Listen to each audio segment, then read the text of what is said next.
स्वाध्याय शुरू करते हैं। उपासना समर्पण योग अध्याय 12 ऑडियो 32 आत्मा परमात्मा का मिलन संयोग। स्वाध्याय शुरू करने से पहले उस गुरु तत्व और दिव्य शक्तियों का आवाहन कर लेते हैं ताकि हम इस स्वाध्याय को समझ पाए, अपने जीवन में उतार पाए और अपना कल्याण कर पाए। ओम गुरुर्ब्रह्मा गुरुर्विष्णु गुरुरेवो महेश्वरा गुरुर्साक्षात् परब्रह्मा तस्मै श्री गुरवे नमः। स्वाध्याय शुरू करते हैं। हम पढ़ रहे हैं क्या मैं शरीर ही हूँ, उससे भिन्न नहीं। तो हम ये टॉपिक पढ़ रहे हैं, समझने की कोशिश कर रहे हैं कि क्या सिर्फ मैं शरीर हूँ, उससे भिन्न और मेरा कोई अस्तित्व नहीं है। तो लास्ट ऑडियो में भी बहुत सारे उदाहरणों से गुरुदेव ने समझाया था और हमने पढ़ा था कि मृत्यु के बाद क्या होता है। जो भी हम आज पाने के लिए भाग दौड़ कर रहे हैं, इतनी मेहनत कर रहे हैं, उतने दुख उठा रहे हैं, खुद दुखी हो रहे हैं, दूसरों को दुखी कर रहे हैं, छल कपट कर रहे हैं पैसे कमाने के लिए। तो जो आज इतने पाप करके इतनी सारी सुविधा सुख पैसे कमाने की कोशिश कर रहे हैं और जिसके लिए कमा रहे हैं, क्या वो सही है, वो जरूरी है? मरने के बाद क्या ये सब कुछ हमारे साथ आने वाला है? जब हम मर जाएंगे तो जितने भी पाप किए हैं, जिसको भी दुखी किया है, जिसको सुखी किया है, वो क्या हमारा साथ देंगे? नहीं, है ना। तो वो हम समझ रहे थे। अब आगे पढ़ते हैं। वायुभूत हुआ आकाश में मैं अभी भी भ्रमण कर रहा हूँ, पर वह मेरी अभिन्न सहचरी लगने वाली काया न जाने कहाँ चली गई। मरने के बाद भी कुछ है जो भ्रमण करता है आकाश में, और वो सोच रहा है कि मैं अभी भी भ्रमण तो कर रहा हूँ, लेकिन मेरी जो काया थी, मेरा जो सहचरी था, वो कहाँ चली गई वो नहीं पता। अब वह मुझे कभी नहीं मिलेगी क्या? उसके बिना मैं रहना नहीं चाहता था, रह नहीं सकता था, पर हायरी निर्दय नियति, तूने यह क्या कर डाला? काया चली गई, मैं अकेला ही वायुभूत बना भ्रमण कर रहा हूँ, एकाकी, नितांत एकाकी। जब काया ने ही साथ छोड़ दिया तो उसके साथ जुड़े हुए परिवार भी क्या याद रखते? क्यों याद रखते? याद रखे भी रहे हो तो अब उससे अपना बनना भी क्या है? कितनी अच्छी बात लिखी है। वही समझा रहे हैं गुरुदेव कि मरने के बाद हम अकेले रह जाएंगे। तो अभी जो शरीर के लिए, परिवार के लिए, अगर ऐसा नहीं है कि परिवार के लिए कुछ करना नहीं है, करना ही है, हमारा कर्तव्य है, हमारी फर्ज है कि हमारे परिवार के प्रति जो हमारी जिम्मेदारी है वो हम अच्छी तरह से निभाए, है ना। उससे तो कुछ किसी को पीछा छुड़ाने की जरूरत नहीं है, लेकिन सोचना यह है कि उनकी जरूरियात जो है शरीर के लिए, रोटी कपड़ा मकान या पढ़ाई या फिर हेल्थ, तो उसके लिए जो भी मेहनत करनी है वो हम करेंगे, लेकिन उसके साथ साथ हमारा खुद का, मरने के बाद हमारे खुद के लिए भी कुछ करना जरूरी है ना, जो हमारी आत्मा का उद्धार कर सके। हम अपनी आत्मा को सही राह पे, मरने के बाद हमारी आत्मा सही जगह पे जा सके। मरने के बाद हमें ऐसा दुख ना हो कि हाय मैंने क्या कर दिया, मेरा पूरा जीवन व्यर्थ चला गया, है ना। और मरने के बाद भी अगर दुखी ही होना है और जीते जी भी खुद भी दुखी होना है, दूसरों को दुखी ही करना है, तो उसका मतलब ही क्या रहा? वही गुरुदेव यहाँ भी समझा रहे हैं। आगे पढ़ते हैं। मैं काया हूँ, यह जन्म के दिन से लेकर मौत के दिन तक मैं मानता रहा। हम भी यही मानते हैं कि हम शरीर है ना, जन्म से लेकर मौत तक। अभी पता नहीं, स्वाध्याय कर रहे हैं, समझने की कोशिश कर रहे हैं, शायद हमारे दिल में वो बैठ जाए और हम अपनी आत्मा के लिए कुछ करना शुरू कर दे। देखते हैं क्या होता है। आगे पढ़ते हैं। यह मान्यता इतनी प्रगाढ़ थी कि कथा पुराणों की चर्चा में आत्मा काया की पृथकता की चर्चा आए दिन सुनते रहने पर भी गले से नीचे नहीं उतरती थी। हम भी तो यही करते हैं, बार बार सुनते हैं कि शरीर अलग है, आत्मा अलग है, शरीर के लिए भी हमें कुछ करना है, लेकिन आत्मा का भी उद्धार करना चाहिए। हम भी सुनते रहते हैं, लेकिन बस सुनते हैं, एक कान से सुनते हैं, दूसरे कान से निकाल देते हैं, उसके गले से नीचे तो उतारते नहीं है। अगर उतारते तो हमारी लाइफ भी कुछ अलग हो जाती है ना। जैसे हम शरीर के पीछे भाग रहे हैं, पैसों के पीछे, वैसे ही हम आत्मा के लिए भी टाइम निकालना शुरू कर देते, तब तो लाइफ ही कुछ अलग हो जाती है ना। लेकिन अभी तक वो बात हमारे गले से नीचे उतरी नहीं है, इसीलिए अभी भी हम दुविधा में हैं कि हम क्या करें। चिंता में है, स्ट्रेस में है, दुख में है, कभी हंस लेते हैं, कभी रो लेते हैं। क्यों? क्योंकि अभी तक हम आत्मा है ये बात हमारी गले से नीचे उतरी नहीं है। इसीलिए शरीर तो मैं हूँ, उससे अलग मेरी सत्ता भला किस प्रकार हो सकती है? शरीर तो सुख दुख के अतिरिक्त मेरा सुख दुख अलग क्यों कर होगा? शरीर तो प्रत्यक्ष है, आत्मा अलग है, उसके स्वार्थ सुख दुख अलग है। यह बातें कहने सुनने भर की ही हो सकती है। सो रामायण गीता वाले प्रवचनों की हाँ में हाँ मिलाता रहा, पर उसे वास्तविकता के रूप में कभी स्वीकार न किया। हमारी ही बातें लिखी होगी शायद गुरुदेव ने।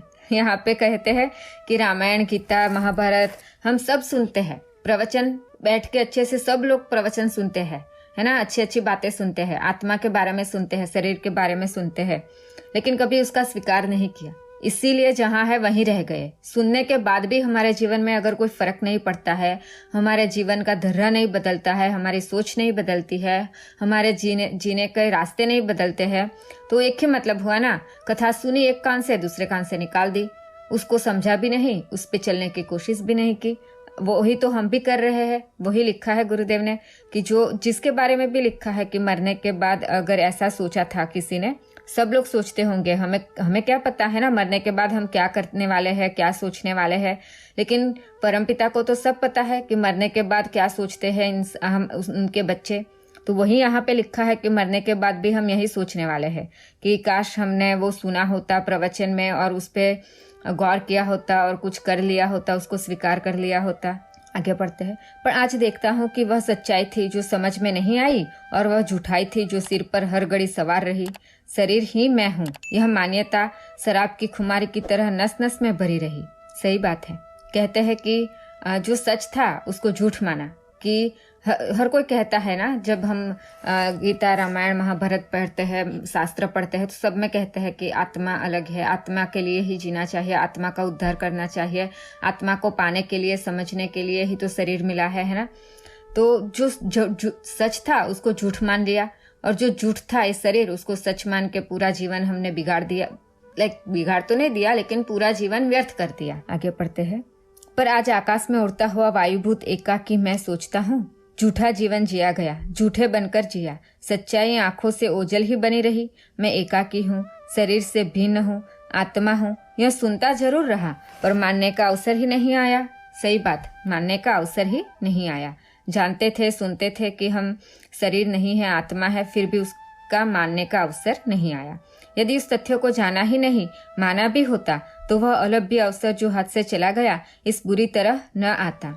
जीवन जिस मूर्खता पूर्ण रीति नीति से जिया गया वैसा न जिया जाता। सही है। मरने के बाद जब हम सच्चाई को देखते हैं ना, तभी ये सब अच्छी अच्छी बातें सोचने को आती है कि जीवन मूर्खता पूर्ण रीति नीति से जिया गया। लेकिन जब जी रहे हैं ना अब, तो अभी उसके बारे में हम कभी नहीं सोचेंगे, लेकिन शायद मरने के बाद हम भी यही सोचेंगे, अगर जीते जी नहीं सोच पाए तो।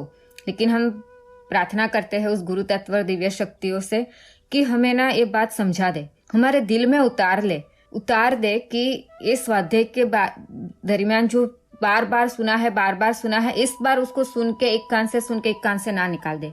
इतनी शक्ति दे दो परमपिता कि इस बार इस बात को ना झुतला ले, और उसको हम समझे और उस पे चलने की हम कोशिश करें। आगे पढ़ते हैं। शरीर मेरा है, मेरे लिए है, मैं शरीर नहीं हूँ। यह छोटी सी सच्चाई यदि समय रहते समझ में आ गई होती तो मनुष्य जीवन जैसा सूर दुर्लभ सौभाग्य का लाभ लिया गया होता। पर अब क्या हो सकता है, अब तो पश्चाताप ही शेष है। भूल भरी मूर्खता के लिए न जाने कितने लंबे समय तक रुदन करना पड़ेगा। सही है।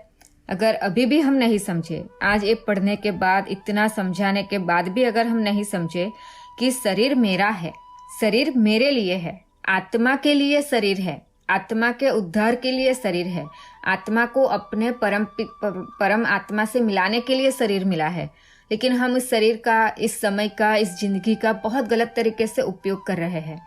तो अगर हम ऐसे ही करते रहे, जो अभी कर रहे हैं वैसे ही चलता रहा ना, बस पैसों के पीछे भागते रहना और सारी भौतिक चीजों को इकट्ठा करते रहना। एक जोड़ी कपड़ा है तो 50 जोड़ी चाहिए, 50 आ गए तो 100 चाहिए, एक जूते है तो 5 चाहिए, 5 है तो 50 चाहिए, ब्रांड नेम चाहिए, घड़ी की लंबी लाइन, बहुत सारी घड़ियां चाहिए, बहुत सारे स्प्रे चाहिए, बॉडी को सजा के रखना है, बड़े बड़े घरों में रहना है, बड़ी बड़ी गाड़ियों में घूमना है। अगर यही करते रहे ना, तो जब मरने का समय आएगा तो मरने के बाद भी हमें यही, जैसे यहाँ पे लिखा है ना कि फिर अब तो पश्चाताप ही शेष रह गया, तो हमारे लिए भी यही रह जाएगा। अगर हमें पश्चाताप नहीं करना है मरने के वक्त और मरने के बाद, तो अभी से हमें अपने जीवन को सुधार लेना चाहिए। जिस काम के लिए शरीर और जीवन मिला है उस पे ज्यादा फोकस करना चाहिए। ये जो हम टॉपिक पढ़ रहे थे ना, क्या मैं शरीर हूँ उससे भिन्न नहीं, वो यहाँ पे समाप्त होता है।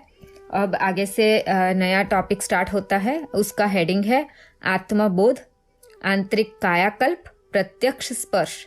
ये हेडिंग है जो अब हम नेक्स्ट ऑडियो में से स्टार्ट करेंगे। आज का स्वाध्याय हम यहीं पे समाप्त करते हैं और नया टॉपिक नए ऑडियो के साथ, नए स्वाध्याय के साथ कल से स्टार्ट करेंगे। सभी को प्रणाम। हमारे YouTube चैनल को सब्सक्राइब करें और बेल आइकन को दबाकर ऑल पर क्लिक करें ताकि नोटिफिकेशंस आपको मिलती रहें।